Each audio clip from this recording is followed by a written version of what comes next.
अस्सलाम वालेकुम dear students, Imran Afrota here और आप देख रहे हैं math world. I hope so you peoples are enjoying good health. Stay home, stay safe.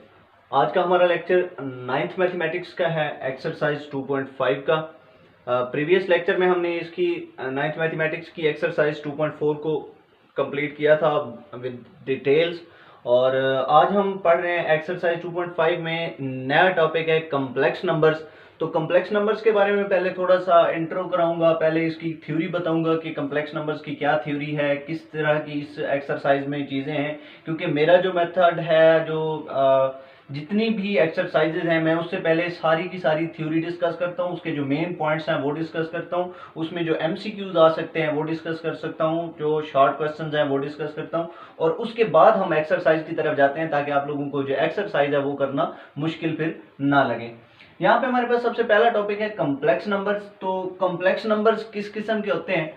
अगर हम बात करें, अभी तक जो हमने बात की थी वो हमने बात की थी रियल नंबर्स की। उसमें हमारे पास नेचुरल नंबर थे, उसमें हमारे पास इंटीजर्स थे, उसमें हमारे पास रैशनल थे, इरेशनल थे। तो अगर हम बात करें इस इक्वेशन की x square plus 1 is equal to 0, तो इसको अगर हम सॉल्व करें तो इसका आंसर आता है x square is equal to -1, और x square is equal to -1 हमने रियल लाइन में कोई ऐसा नंबर नहीं पढ़ा कि जिसका स्क्वायर लें और -1 आ जाए। क्योंकि मैंने तो कहा था कि किसी भी नंबर का जब आप स्क्वायर लेते हैं तो वो पॉजिटिव हो जाता है। जैसे 7 का स्क्वायर अगर 49 है तो माइनस का स्क्वायर भी 49 है, ये वाली बात मैंने प्रीवियस लेक्चर में की थी। इसी तरह अगर मैं कहता हूं कि 3 का स्क्वायर 9 है तो -3 का स्क्वायर भी 9 है, क्योंकि -3 multiplied by -3 minus minus plus 9 हो जाता है। तो हमने रियल लाइन में ऐसा कोई नंबर नहीं पढ़ा जिसका स्क्वायर लें और उसका आंसर -1 आ जाए, क्योंकि जब भी हम स्क्वायर लेंगे तो वो तो पॉजिटिव हो जाएगा। तो यहाँ पे आगे मसला पेश आया कि ऐसा कौन सा नंबर है जिसका स्क्वायर लें और -1 आ जाए। तो इसका आंसर दिया स्विस मैथमेटिशियन लियोनार्ड आयलर ने, और उसने इस नंबर को एक नया नाम दिया आयोटा का। तो उसने कहा था कि ऐसे नंबर जिनका स्क्वायर लें और -1 आंसर आ जाए तो वो वाले नंबर आयोटा की फॉर्म में चले जाते हैं, और उन नंबर्स को उसने स्पेशल नाम दिया कम्प्लेक्स नंबर का। So x square plus 1 is equal to 0 has no solution in real line. So x square is equal to -1 implies that x is equal to -1 square root, क्योंकि दोनों तरफ square root लेंगे तो इधर -1 का square root आ जाएगा। So -1 square root is equal to iota, कि जब भी आपके पास स्क्वायर रूट के अंदर माइनस आएगा तो आप उसको नाम दे देंगे किसका? आयोटा का। इसको आप लोगों ने पढ़ना क्या है? आयोटा। इसको आप लोगों ने पढ़ना है आयोटा। ये इसका तलफ़्फ़ुज़ है और इसको ऐसे टिल्टेड आई से शो करते हैं, आयोटा है, आयोटा। तो ये स्विस मैथमेटिशियन लियोनार्ड आयलर ने इसका कंसेप्ट दिया था। तो उसने कहा by Swiss mathematician Leonhard Euler that is iota square is equal to -1, क्योंकि अगर हम इधर भी स्क्वायर करें इधर भी स्क्वायर करें तो iota square is equal to -1 आ जाता है। अब हम कम्प्लेक्स नंबर की डेफिनेशन की तरफ जाते हैं। तो वो कहते हैं a number of the form z is equal to a plus b iota where a b belongs to real numbers and iota is equal to -1 square root is called complex number। ऐसा number जिसको हम a plus b iota की form में लिख सकते हों और वहां पे a और b का रियल नंबर्स में से आते हों, और ये वाला जो नंबर आयोटा है ये कम्प्लेक्स नंबर कहलाता है, जिसका आंसर होता है -1 स्क्वायर रूट। ये हमारे पास कम्प्लेक्स नंबर कहलाते हैं, और इस कम्प्लेक्स नंबर के सेट को डिनोट किया जाता है कैपिटल सी से। Set of complex number is denoted by capital सी।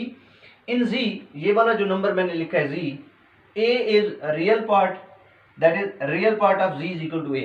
इस कम्प्लेक्स नंबर में हमारे पास ये वाला जो पहला जिसके साथ आयोटा नहीं होता वो रियल पार्ट कहलाता है, और जिसके साथ आयोटा होता है वो वाला हमारे पास इमेजिनरी पार्ट कहलाता है। तो यहाँ पे रियल पार्ट को हम z से शो करते हैं a, और b इज कम्प्लेक्स पार्ट और उसको हम imz मतलब imaginary part of z is equal to b से शो करते हैं। उसके बाद इसका टॉपिक है कि कॉन्जुगेट कैसे लिया जाता है किसी कम्प्लेक्स नंबर का। तो किसी भी कम्प्लेक्स नंबर का जब हम कॉन्जुगेट लेते हैं तो उसका जो इमेजिनरी पार्ट है उसका हम साइन चेंज कर देते हैं। जैसे ये मेरे पास है z is equal to a plus b iota, तो जब मैं इसका कॉन्जुगेट लूंगा उसको हम z बार से डिनोट करते हैं तो वो बन जाता है a minus b iota, that is complex number का जो साइन है वो चेंज हो जाता है। तो एक बात याद रखिएगा एमसीक्यूज के लिए कि जब भी आप किसी कम्प्लेक्स नंबर का 2 बार कॉन्जुगेट लेंगे तो वो वही ओरिजिनल नंबर आ जाएगा, z double bar is equal to z आता होता है। इसको हम प्रूव भी करेंगे। इक्वालिटी ऑफ कम्प्लेक्स नंबर्स, के 2 कम्प्लेक्स नंबर आपस में बराबर कब होते हैं? कम्प्लेक्स नंबर्स में वो कहता है कि for all G complex numbers, equality of complex numbers, for all a b c d belongs to R, if a plus b iota is equal to c plus d iota, then a is equal to c and b is equal to d. कि अगर दो complex number बराबर होंगे तो लाजमी बात है कि उसका रियल पार्ट के बराबर होगा और इमेजिनरी पार्ट के बराबर होगा। और एक बात और याद रखिएगा कि इनको हम ऐड भी ऐसे करते हैं कि कम्प्लेक्स पार्ट को हम कम्प्लेक्स पार्ट में ऐड करते हैं और रियल पार्ट को हम रियल पार्ट में ऐड करते हैं। सब्ट्रैक्शन भी इसकी इसी तरह से होती है और मल्टीप्लिकेशन, ये हम नेक्स्ट एक्सरसाइज में सारी बातें करेंगे। इसमें आप ये सुन लें कि दो कम्प्लेक्स नंबर सिर्फ तब बराबर हो सकते हैं जब उनका रियल पार्ट की इक्वल हो और इमेजिनरी पार्ट की इक्वल हो। तो अगर आपको दो कम्प्लेक्स नंबर की इक्वालिटी दी गई हो तो आप कहेंगे कि उसका रियल पार्ट को रियल पार्ट की इक्वल रखेंगे और इमेजिनरी पार्ट को इमेजिनरी पार्ट की इक्वल रखेंगे और वहां से आप अननोन वैल्यूज फाइंड कर लिया करेंगे। नेक्स्ट हमारे पास इसकी कुछ प्रॉपर्टीज हैं। ये प्रॉपर्टीज आप लोगों ने पहले रियल नंबर्स में भी पढ़ रखी हैं, अब हम कम्प्लेक्स नंबर में पढ़ेंगे कि दो कम्प्लेक्स नंबर अगर इस तरह से हो, एक कम्प्लेक्स नंबर z1 है दूसरा भी z1 है, तो वो एक दूसरे के मतलब के एक ही नंबर उसी अपने नंबर के बराबर होता है। तो रिफ्लेक्सिव प्रॉपर्टी जैसे हमने रियल नंबर्स में पढ़ा था कि हर नंबर अपने बराबर होता है, तो वो रिफ्लेक्सिव प्रॉपर्टी कहलाती है। यहाँ पे भी हर कम्प्लेक्स नंबर अपने बराबर ही होता है, तो उसको हम बोलते हैं रिफ्लेक्सिव प्रॉपर्टी। दूसरी प्रॉपर्टी है कि अगर z1 z2 के बराबर है और z2 z1 के बराबर है तो इसको हम सिमेट्रिक प्रॉपर्टी कहते हैं। लाजमी बात है पहला नंबर दूसरे के बराबर है तो दूसरा पहले के बराबर होगा। इस प्रॉपर्टी को हम सिमेट्रिक प्रॉपर्टी बोलते हैं। थर्ड प्रॉपर्टी है कि अगर z1 z2 के बराबर हो और z2 z3 के बराबर हो तो लाजमी बात है z1 और z3 बराबर होंगे। पहली चीज दूसरी के बराबर है, दूसरी तीसरी के बराबर है, तो पहली तीसरी आपस में बराबर होंगे और इस प्रॉपर्टी का नाम है ट्रांजिटिव प्रॉपर्टी। अब हम इसकी एक्सरसाइज की तरफ चलते हैं, एक्सरसाइज 2.5, और वो इंतहाई आसान सी एक्सरसाइज है, किसी किस्म का कोई मसला उसमें नहीं पेश आने वाला। तो उसमें हम क्या करते हैं,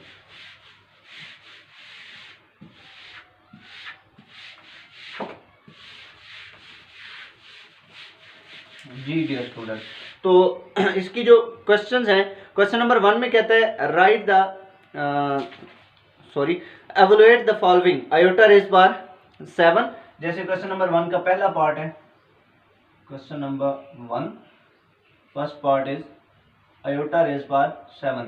और मैंने आप लोगों को बताया था कि हमारे पास जो होता है ना iota square is equal to -1 के इक्वल होता है। तो हम जितने भी ये वाले नंबर होंगे, iota power 7, iota power 49, iota power 100, जो भी आयोटा की पावर आ जाए, तो हम पहले तो उसको 2 के मल्टीपल्स में कन्वर्ट करेंगे और उसको इवन बनाएंगे और फिर हम उसको सॉल्व करेंगे। जैसे ये आयोटा की पावर 7 है तो मैं आयोटा की पावर 7 को यूं लिख सकता हूं कि आयोटा की पावर 6 डॉट आयोटा। इसका इवन पार्ट अलग करूंगा और क्योंकि मैंने प्रॉपर्टी पढ़ी थी कि अगर दो नंबर हों और उनकी बेस सेम हो तो उनकी जो पावर्स होती हैं वो ऐड हो जाती हैं m प्लस n। ये बेस सेम है तो इनकी पावर इसकी 6 है और इसकी 1 है, तो ऐड होकर दोबारा 7 हो जाएगी। तो 7 है तो उसको हम अलग अलग स्प्लिट करके लिख सकते हैं। तो यहाँ पे हम इसको लिख सकते हैं आयोटा पावर 6 डॉट आयोटा। अब जो आयोटा की पावर 6 है उसको लिखा जा सकता है आयोटा की पावर 2 पावर 3 और साथ आयोटा वैसे आ जाएगा। मैंने इसको आयोटा की पावर 2 में इसलिए लिखा है क्योंकि मेरे पास आयोटा की पावर 2 की वैल्यू है -1, मैं बाकी वैल्यूज नहीं जानता। तो मैं इसमें वैल्यू रखूंगा -1 और उसकी पावर है 3 इज डॉट आयोटा। और जब भी किसी नेगेटिव नंबर की पावर ऑड हो, मतलब वो ऑड टाइम मल्टीप्लाई हो, तो उसमें माइनस बाहर आ जाता है, तो ये बन जाएगा माइनस आयोटा। क्योंकि माइनस की पावर 3 है तो ये बन जाएगा minus minus plus plus minus minus, तो यहाँ पे माइनस आ गया, साथ आ गया आयोटा। तो ये आयोटा की पावर 7 का आंसर आ गया माइनस आयोटा। बहुत ही आसान सी बात थी, किसी किस्म का कोई इसमें मसला पेश आने वाला नहीं है। दूसरा पार्ट है आयोटा की पावर 50। इसका जो दूसरा पार्ट है वो है आयोटा रेज पावर 50। तो ये तो पहले ही इवन है तो हम इसको सिंपल लिख सकते हैं आयोटा की पावर 2 की पावर 25, क्योंकि 25 दो बार 50 होते हैं जी। आयोटा की पावर 2 हमारे पास अभी मैंने लिखा है आयोटा की पावर 2 क्योंकि -1 के बराबर होता है, तो ये बन जाएगा -1 की पावर 25। आप बेशक साथ ऐसे रीजन करके iota power 2 is equal to -1 लिख दिया करें। यहाँ पे बन जाएगा पावर ऑड है तो ये -1 के इक्वल आ जाएगा, ये इसका आंसर आ गया। इसका जो थर्ड पार्ट है उसमें कहता है, थर्ड पार्ट में आयोटा रेज पावर 12, ये भी इसी तरह से है आयोटा रेज पावर 12, क्योंकि ये पावर इवन है तो हम इसको लिख सकते हैं आयोटा पावर 2 पावर 6, क्योंकि ये 2 के मल्टीपल्स में लिखा जा सकता है, 2 6 12। यहाँ पे भी बन जाएगा -1 की पावर 6, क्योंकि आयोटा स्क्वायर जो होता है मेरे पास वो -1 होता है। किसी भी चीज की पावर इवन हो तो उसमें से माइनस खत्म हो जाता है, ये थोड़ा सा 1 आ जाएगा जी। इसका आंसर आ गया 1, ये इसका आंसर। नेक्स्ट हम देखते हैं इसका पार्ट नंबर 4, और पार्ट नंबर 4 में क्या कहता है। पार्ट नंबर 4 में उसने पूछा हुआ है minus iota raise power 8, minus iota 4 raise power 8। जी स्टूडेंट्स, बिल्कुल सादा सी बात है कि नेगेटिव की पावर इवन हो तो उसमें माइनस खत्म हो जाएगा, या फिर मैं इसको एक स्टेप और लिख दूं कि मैं इसको लिखूं -1 मल्टीप्लाइड बाय आयोटा उसकी पावर 8 लिख दूं तो लिख सकता हूं। फिर इसकी पावर अलग अलग हो सकती है, क्योंकि हमने देखा था कि अगर दो नंबर मल्टीप्लाई हो और उसकी पावर हो तो दोनों की पावर को अलग अलग कर सकते हैं जी स्टूडेंट्स। तो ये बन जाएगा -1 raise power 8 dot iota raise power 8, और किसी भी नंबर की पावर इवन हो तो मैंने अभी कहा कि उसमें माइनस खत्म हो जाता है, ये बन जाएगा 1 डॉट आयोटा 8 को हम लिख सकते हैं आयोटा 2 रेज पावर 4। तो ये तो हो जाएगा फिनिश। यहाँ पे बन जाएगा आयोटा स्क्वायर -1 उसकी पावर 4, तो ये बन जाएगा 1, क्योंकि किसी भी नेगेटिव की पावर इवन हो तो उसमें से माइनस खत्म हो जाता है जी स्टूडेंट्स। नेक्स्ट हमारे पास फिफ्थ पार्ट है minus iota raise power 5। Fifth part में कहता है माइनस आयोटा उसकी पावर है 5। बिल्कुल इसी रूल्स के मुताबिक आप इसको यूं लिख सकते हैं -1 multiplied by iota raise power 5। आप फिर इसको यूं लिख सकते हैं -1 raise power 5 dot iota raise power 5 जी। नेगेटिव नंबर की पावर ऑड है तो इसमें से माइनस आ जाएगा -1, और आयोटा 5 को मैं लिख सकता हूँ आयोटा 4 डॉट आयोटा, क्योंकि मैंने कहा था कि अगर वो ऑड है मतलब कि ताक अदद है तो हम उसको स्प्लिट एक आयोटा को उसमें से स्प्लिट कर देंगे, अलग कर देंगे। तो ये बन जाएगा -1 मल्टीप्लाइड बाय आयोटा 4 को हम लिख सकते हैं आयोटा स्क्वायर का स्क्वायर, और साथ आ जाएगा डॉट आयोटा। यहाँ पे बन जाएगा -1 मल्टीप्लाइड बाय आयोटा स्क्वायर, क्योंकि -1 होता है -1 की पावर 2 और साथ आ जाएगा आयोटा। तो ये बन जाएगा -1 मल्टीप्लाइड बाय किसी नेगेटिव नंबर की पावर इवन हो तो वो तो पॉजिटिव हो जाता है, +1 आ जाएगा और साथ आ जाएगा आयोटा। तो ये बन जाएगा माइनस प्लस माइनस माइनस, और यह बन जाएगा माइनस आयोटा, क्योंकि इसको जब मल्टीप्लाई करूंगा तो 1 को आयोटा से मल्टीप्लाई करें आयोटा, तो इसका आंसर आ गया माइनस आयोटा। ये भी बहुत ही आसान सा क्वेश्चन था। नेक्स्ट अगर हम इसका सॉल्व करें पार्ट नंबर 6 जो कि लास्ट पार्ट है, तो उसमें हम पार्ट नंबर 6 को अगर हम सॉल्व करें आयोटा रेज पावर 27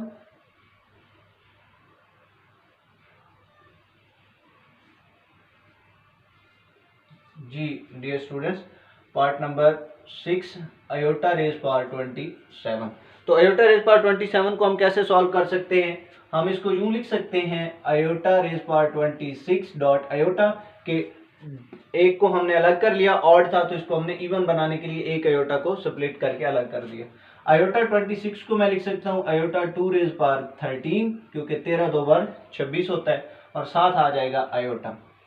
यहाँ पे फिर आयोटा स्क्वायर -1 की इक्वल है, उसकी पावर आ जाएगी 13 डॉट आयोटा। किसी भी नेगेटिव नंबर की पावर ऑड हो तो उसमें से माइनस बाहर आ जाता है। ये हर सवाल में यही वाली बात रिपीट कर रहा हूँ। तो ये बनेगा -1 डॉट आयोटा, और इसको मल्टीप्लाई करूंगा तो ये बनेगा माइनस आयोटा। ये इसका आंसर आ गया। सिंपल से क्वेश्चन थे। पहले क्वेश्चन के सारे पार्ट्स मैंने इसलिए करा दिए हैं कि किसी किस्म का कोई भी मसला इसमें कोई नहीं होना आप लोगों को, तो आप इसको सॉल्व कर लीजिएगा जल्दी जल्दी से, और एक दफा इसकी आप लोगों ने प्रैक्टिस भी कर लेनी है। क्वेश्चन नंबर 2 में कहता है write the conjugate of the following numbers. आपने इनके कॉन्जुगेट फाइंड करने हैं। क्वेश्चन नंबर 2 है। क्वेश्चन नंबर 2 कॉन्जुगेट, ये हमारा टॉपिक है कॉन्जुगेट। तो जो भी आपके पास नंबर दिया हुआ है, जैसे पहले पार्ट में दिया हुआ है 2 + 3 आयोटा, पहले पार्ट में कहता है 2 + 3 आयोटा। सबसे पहले तो आप इसको लेट कर लेंगे z के equal, z is equal to 2 plus 3 iota. जब आप इसका कंजुगेट लेंगे तो वो बन जाएगा z का बार इज इक्वल टू, अभी मैंने थ्योरी में बताया था कि जब भी आप किसी कॉम्प्लेक्स नंबर का कंजुगेट लेते हैं तो आप उसका जो इमेजिनरी पार्ट होता है उसका साइन चेंज कर देते हैं, तो वो बन जाएगा 2 माइनस 3 आयोटा। ये इसका क्योंकि इमेजिनरी पार्ट है तो प्लस है तो माइनस हो जाएगा, माइनस होगा तो प्लस हो जाएगा। ये इसका जी आंसर आ गया। दूसरे पार्ट में कहता है कि 3 माइनस 5 आयोटा, 3 माइनस 5 आयोटा। सबसे पहले आप इसको लेट करेंगे z के equal, z is equal to हो जाएगा 3 माइनस 5 आयोटा, और फिर आप इसका कंजुगेट लेंगे तो वो बन जाएगा z bar is equal to 3 plus 5 iota. Minus था तो प्लस हो गया। ये इसका आंसर आ गया जी। नेक्स्ट हमारे पास जो इसका पार्ट नंबर है 3, उसको हम सॉल्व करते हैं। तो उसको हम किस तरह से सॉल्व करेंगे, जो इसका थर्ड पार्ट है वो लिखा हुआ है जस्ट माइनस आयोटा, तो वो भी किसी किस्म का कोई मसला नहीं है, बहुत आसान सा पार्ट है। आप उसको किस तरह से सॉल्व करेंगे, थर्ड पार्ट में कहता है माइनस आयोटा। सबसे पहले तो आप इसको लिख देंगे, लेट करेंगे z के इक्वल, और इसको आप लिख देंगे 0 माइनस आयोटा। क्योंकि इसका रियल पार्ट नहीं है तो रियल पार्ट को मैं 0 लिख सकता हूँ, 0 माइनस आयोटा। जब आप इसका कंजुगेट लेंगे z बार तो वो बन जाएगा 0 प्लस आयोटा। बहुत ही आसान सा पार्ट था। नेक्स्ट फोर्थ पार्ट है इसका minus 3 plus 4 iota, minus 3 plus 4 iota. ये जो इसका फोर्थ पार्ट है इसमें कहता है कि minus 3 plus 4 iota. Minus 3 plus 4 iota को आप किस तरह से सॉल्व करेंगे, सबसे पहले तो आप इसको लेट करेंगे z के equal, z is equal to minus 3 plus 4 iota. जब आप इसका कंजुगेट लेंगे तो वो बन जाएगा z bar which is equal to minus 3 minus 4 iota. Simple आपने क्या किया है कि आयोटा वाला जो नंबर था उसका साइन चेंज कर दिया तो माइनस 3 माइनस 4 आयोटा बन जाएगा। नेक्स्ट इसका जो फिफ्थ पार्ट है उसमें कहता है, फिफ्थ पार्ट में कहता है कि minus 4 minus iota. Fifth part में है माइनस 4 माइनस आयोटा। सारे पार्ट्स एक जैसे ही हैं, किसी किस्म का कोई मसला नहीं है। लेट करेंगे z is equal to minus 4 minus iota, और जब आप इसका कंजुगेट लेंगे तो वो बन जाएगा z bar which is equal to minus 4 plus iota. जी डियर स्टूडेंट्स, सिक्स पार्ट की बात करते हैं जो कि लास्ट वाला पार्ट है इसका, आयोटा माइनस 3, आयोटा माइनस 3। सबसे पहले मैं इसको लेट करूंगा z के इक्वल, और जब मैं इसको z के इक्वल लेट करूंगा तो मैं इसका रियल नंबर पहले, रियल पार्ट इसका पहले लिख दूंगा और इमेजिनरी पार्ट इसका मैं बाद में लिख दूंगा। माइनस 3 प्लस आयोटा मैं इसको लिख दूंगा। तो जब मैं इसका कंजुगेट लेता हूं तो z bar is equal to हो जाता है माइनस 3 माइनस आयोटा। ये इसका आंसर आ गया। किसी भी किस्म का कोई मसला पेश आने वाला नहीं है। यहाँ से हमने स्टार्ट किया, ये z था, इसका जब हमने कंजुगेट लिया ये इसका आंसर आ गया। यहाँ पे हमारे पास इसको मैंने z नाम दिया, जब कंजुगेट लिया तो ये इसका आंसर आ गया। इसको मैंने पहले z का नाम दिया, रियल पार्ट को 0 कहा, जब इसका कंजुगेट लिया इमेजिनरी पार्ट का साइन चेंज किया, ये इसका आंसर। इसको हमने z का नाम दिया और इमेजिनरी पार्ट का साइन चेंज किया तो ये इसका आंसर। इसमें भी हमने z का नाम दिया, इमेजिनरी पार्ट का साइन चेंज किया तो ये इसका आंसर। z का नाम दिया, इमेजिनरी पार्ट का साइन चेंज किया तो आंसर। किसी भी किस्म का कोई मसला पेश आने वाला नहीं है।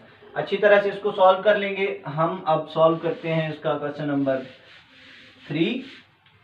बहुत सिंपल सा क्वेश्चन है। क्वेश्चन नंबर 3 में करना क्या है, क्वेश्चन नंबर 3 में हमने इसका रियल पार्ट और इमेजिनरी पार्ट को अलग करना है। Write the real and imaginary part of the following numbers. आपने इन फॉलोइंग नंबर्स का रियल और इमेजिनरी पार्ट अलग करना है। Question number 3, question number 3। जी डियर स्टूडेंट्स, तो मैंने आप लोगों को बताया था कि जिसके साथ आयोटा होता है वो हमारे पास इमेजिनरी पार्ट होता है और जिसके साथ आयोटा नहीं होता वो रियल पार्ट होता है। 1 प्लस आयोटा। सबसे पहले तो मैं इसको लेट करूंगा z के equal, z is equal to 1 plus iota. अब इसको मैं आयोटा को मैं यूं लिख सकता हूँ 1 प्लस 1 डॉट आयोटा। जी बिल्कुल लिख सकते हैं, क्योंकि 1 को मल्टीप्लाई करेंगे, ये तो मल्टीप्लिकेटिव आइडेंटिटी है तो कोई फर्क नहीं पड़ता। अब इसमें हमारे पास जो रियल पार्ट है इसका, उसको हम z से शो करते हैं। रियल पार्ट ऑफ z 1 और इमेजिनरी पार्ट को I M of z, imaginary part भी हमारे पास है 1, क्योंकि अयोटा के साथ वाला इमेजिनरी पार्ट होता है और जिसके साथ अयोटा नहीं होता वो रियल पार्ट होता है। जी बिल्कुल, ये इसका आंसर आ गया। दूसरा क्वेश्चन है, दूसरा पार्ट है इसका -1 + 2 अयोटा, -1 + 2 अयोटा। जी डियर स्टूडेंट्स, सबसे पहले आप इसको लेट करेंगे जी के equal, let z is equal to -1 + 2 iota, फर्ज कर लिया इसको जी के इक्वल। फिर हमने इसका लिखना है रियल पार्ट, तो हम लिखेंगे रियल पार्ट ऑफ जी वो -1 है जिसके साथ अयोटा नहीं है, और जब हम इसका इमेजिनरी पार्ट लिखेंगे इमेजिनरी पार्ट ऑफ जी तो वो अयोटा का कोफिशिएंट वो हमारे पास है 2। हमेशा याद रखिएगा अयोटा का कोफिशिएंट लिखना होता है, अयोटा के साथ जो नंबर है वो इमेजिनरी पार्ट होता है।